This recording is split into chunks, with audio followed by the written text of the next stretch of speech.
Olha, vocês sabem que as minhas análises sempre são imparciais, independente do jogo ser do meu Dragão. Mas vocês vão me desculpar, eu vou precisar desabafar com vocês. Eu não tô acreditando que eu vou chegar agora pra fazer um pós-jogo e falar de uma vitória do Dragão sobre o Furacão fora de casa, lá na Liga Arena. Vocês sabem de toda a freguesia que existia, né, diante do Atlético Paranaense, diante do Atlético Goianiense. Mesmo assim, futebol tem dessas coisas, né? O Atlético faz um gol no começo do jogo, segura o ímpeto do Furacão em casa e consegue sair lá do Paraná com uma vitória. E já o Furacão perde mais uma, faz aí completando 6 jogos com apenas uma vitória, vai olhando cada vez mais para baixo e desanimando bastante seu torcedor, que acreditava que essa Série B seria apenas uma passagem curta. Mas não tá sendo nada fácil pro torcedor do Furacão. Vamos explicar tudo que rolou nesse jogo, falar com vocês aí todos os lances, falar um pouquinho da vitória do Dragão, derrota do Atlético Paranaense, tudo isso depois da vinheta.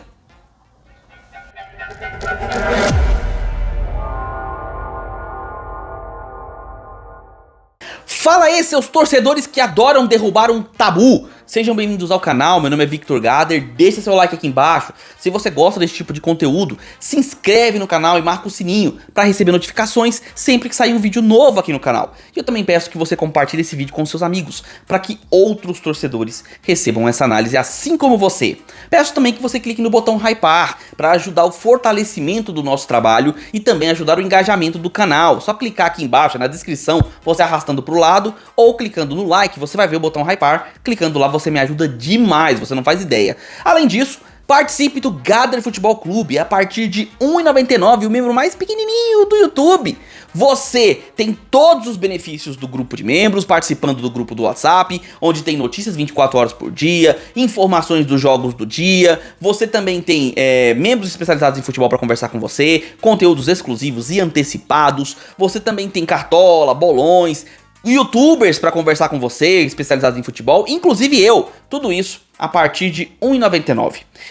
Beleza, então sem mais delongas, as escalações estão aqui na tela. E o Furacão, cara, é surpreendentemente negativo nessa Série B no momento. Um time que, como eu falei, vem com apenas uma vitória nos últimos 5 jogos, sem contar a Copa do Brasil, obviamente, que venceu o Brusque, mas com resultados muito aquém. O último resultado, inclusive, um clássico, né, diante do Operário, e acabou empatando fora de casa, sendo que saiu vencendo, né, tomou a virada e empatou depois, e um time que não convence sua torcida, um time que tem um investimento muito alto, um dos maiores investimentos da Série B, certamente é o time com maior alcance atual, né, entre os times que estão na Série B, aquele time que teve mais sucesso nos últimos anos, bicampeão da Sul-Americana, finalista da Libertadores, finalista de Copa do Brasil, entre outros excelentes resultados que o Furacão vem conquistando nos últimos anos. Só que do ano passado pra cá, tá numa derrocada terrível. Me lembra até o meu próprio Dragão, que também o ano passado estava na Série A, mas que não conseguiu se segurar e acabou sendo rebaixado também, né? E o Atlético vem numa recuperação também. É um time que, assim como o Furacão, chegava como um dos favoritos para brigar na parte de cima da tabela, mas não é o que se vê. É um time que venha sofrendo muito e ainda vem de uma derrota num clássico. Diante da sua torcida, perdeu de virada para o Goiás por 2-1. Mas naquele jogo já se via uma melhora, né, do lado do Dragão, que fez um segundo tempo diante do seu rival até relativamente bom, só não conseguiu vencer a barreira que era o goleiro, né? O Tadeu fez uma partida espetacular naquele jogo. Do lado do Furacão a mesma coisa, o Furacão mostrou uma certa melhora diante do Operário, mas também não conseguiu vencer. E sendo assim, nessa partida o Furacão veio a campo com a frente formada pelos meias Filipinho, Falcão e Juliano, além do Zapelli fazendo uma linha de 4 ali, e o Teves, né, o jogador Teves, e na frente o Renan Peixoto como centroavante, feita pelo Odair Helma, que é um técnico que chegou recentemente pro Furacão. Do lado do Atlético, o Atlético vindo com o meio de campo formado por William Maranhão, Haldney e Cauã, saindo como titulares e camisa número 10, na frente o Federico Martínez, Sandro Lima e Marcelinho, literalmente o 4-3-3, com o Cauã sendo aquele meia que faria a saída de bola e velocidade. E assim, nós sabemos muito bem o retrospecto péssimo que o Dragão tem diante do Furacão. Nesse decorrer do século XXI, o Dragão venceu o Furacão apenas uma vez. Uma vez! Durante 25 anos né, foi uma única vitória. Então jogar na Arena da Baixada, ou Liga Arena, como você quiser chamar, cara, é sempre sinônimo de sofrimento pro torcedor do Dragão. Só que logo no começo da partida, o Atlético já conseguiu descolar um gol numa chegada após uma finalização de fora que foi desviada e foi para escanteio. O Atlético cobra o escanteio do lado direito da defesa, né, no caso. O Alex consegue a cabeçada, consegue vencer no ar, cabeceando no canto esquerdo do goleiro Mikael, fazendo 1-0 para o Dragão logo no começo do jogo. O que de fato é um sofrimento pro torcedor do Furacão, que vem deveras sofrendo com seu time que toma muitos gols. O Furacão, mesmo sendo um excelente ataque, um dos melhores da competição inclusive, é uma das piores defesas. Vem sofrendo muito também, né? Toma muitos gols. E tomou mais um, dessa vez de cabeça. E esse gol inicial fez toda a diferença. Porque com isso, o Atlético pôde ampliar aquilo que já tinha interesse, que era se fechar e tentar sair por uma bola. Jogar contra o Atlético Paranaense lá nunca é fácil. Agora, se você tá ganhando, você tem que ser uma postura muito organizada defensivamente. No primeiro tempo, o Atlético foi. Eu posso falar pra vocês, tá? Não quero desmerecer o Furacão de jeito nenhum, mas eu digo que no primeiro tempo o Atlético Goianiense foi melhor. E melhor no que eu digo no sentido tático e sentido ofensivo. O Atlético não chegou muito ao ataque, claro, porque era um time que estava jogando recuado, mais reativo. Quando chegava, levava certo perigo, mesmo que não fosse perigo real, mas era um time que chegava com a possibilidade de finalização, cruzamentos, como por exemplo, chegadas pelo lado com o próprio Juan, que apoiou muito, e também os pontas, né, o Marcelinho, o Federico Martins sempre buscando a velocidade, né, a parede do Sandro Lima, que não fez uma grande partida, mas estava se posicionando bem ali. Cara, o time chegava com certo perigo sempre que tinha a bola e tinha espaços, porque o Atlético Paranaense na defesa vem deixando muitos espaços. Porém, o Dragão também. O Atlético quando chegava, o Furacão quando chegava no ataque, geralmente tinha espaços para uma finalização, tinha espaços para triangular a bola. Via a defesa do Atlético mais fechada na entrada da área. E isso dificultava muito a criação. E com isso o primeiro tempo foi muito mais do Furacão tentando as pontas e os cruzamentos, e aí o Atlético até conseguia vencer com certa tranquilidade essas bolas, e vendo também o próprio Dragão chegar com perigo com bola no chão, com toques e cruzamentos, com algumas enfiadas de bola que não eram exatamente efetivas, mas eram perigosas, algumas finalizações não muito perigosas, mas algumas que o próprio goleiro Mikael teve que trabalhar. Então, o primeiro tempo, o Dragão foi muito bem, na minha opinião, principalmente na questão defensiva, o Dragão conseguiu se segurar.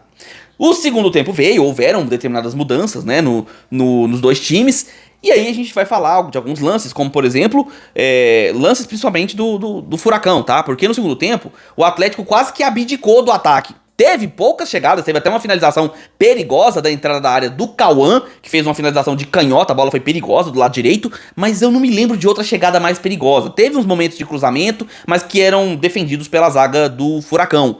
Já o Atlético Paranaense chegou, por exemplo, num gol anulado, teve uma bola cruzada que foi cabeceada e venceu o goleiro Léo, que inclusive fico muitíssimo feliz de ter visto o Léo como goleiro titular. O Léo, que é um goleiro da base do Atlético, estava emprestado ao Goiânia, chegou e assumiu a titularidade. Eu até falei isso em alguns dos meus vídeos e em algumas das lives que eu participei, que eu queria ver o Léo titular. Ele foi titular e foi bem, tá? O que aconteceu durante o jogo, mesmo ele não tendo levado gol, pelo menos não gol que valesse, né? Mas tudo que aconteceu não foi culpa de algum erro do Léo ou mau posicionamento, não. Inclusive teve uma bola que ele salvou num cruzamento que tava indo na direção do gol, ele acabou fazendo uma boa defesa, e saídas de bola precisas, participação na construção ali atrás da defesa. Então assim, uma boa partida do Léo, fico muito feliz de ver o Atlético usando o seu goleiro da base.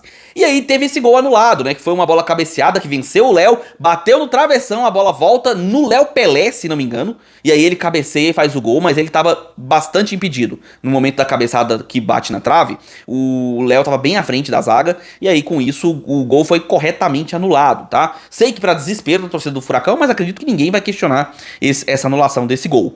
Agora, o que vão questionar de verdade, aí eu vou falar pra vocês, porque vocês sabem que a análise aqui é imparcial, eu falo dos dois lados. É a finalização, mais do que desnecessária, do Juliano, né?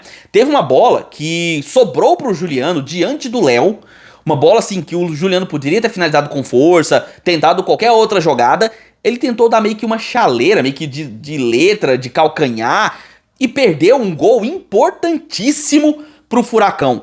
alívio da torcida do Dragão, mas pensa como deve ter ficado nervoso o torcedor do Furacão no momento que viu o Juliano ter essa displicência de uma finalização bem desnecessariamente enfeitada, no momento em que o Furacão precisava mesmo era de um gol de empate, né?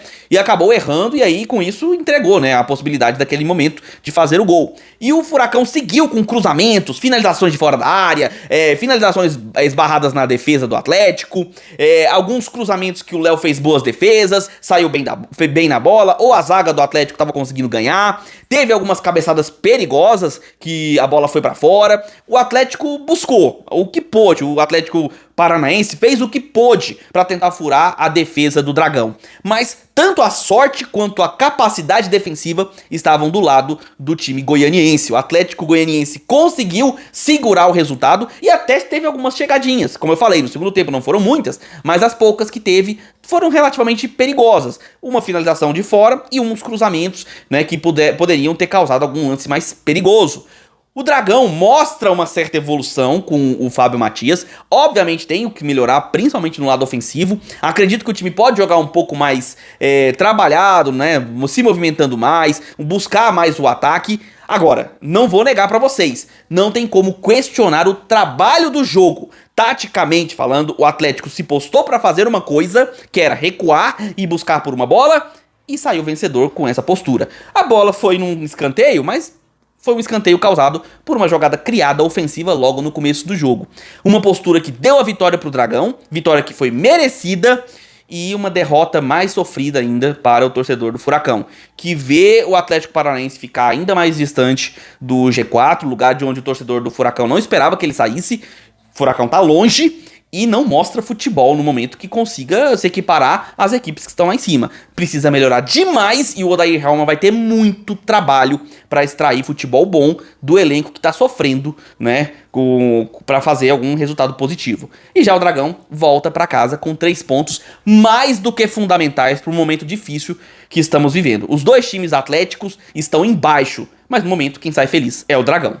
Mas e aí, o que você achou dessa vitória do Dragão? O que você achou da derrota do Furacão? Coloca a sua opinião aqui embaixo, diz aí o que você achou do jogo, achou justo o resultado, coloca aí a sua opinião, a análise desse jogo continua com o seu comentário aqui embaixo. Além disso, eu peço que você deixe seu like, se inscreva no canal e marque o sininho para receber notificações sempre que sair um vídeo novo aqui no canal. Compartilhe esse vídeo com seus amigos para que outros torcedores recebam essa análise assim como você. Peço para você clicar no botão Hypar, que me ajuda demais com o fortalecimento e o engajamento do canal. E também peço para você se inscrever e se tornar membro do canal a partir de R$ 1,99 e você tem todos os benefícios do Gader Futebol Clube.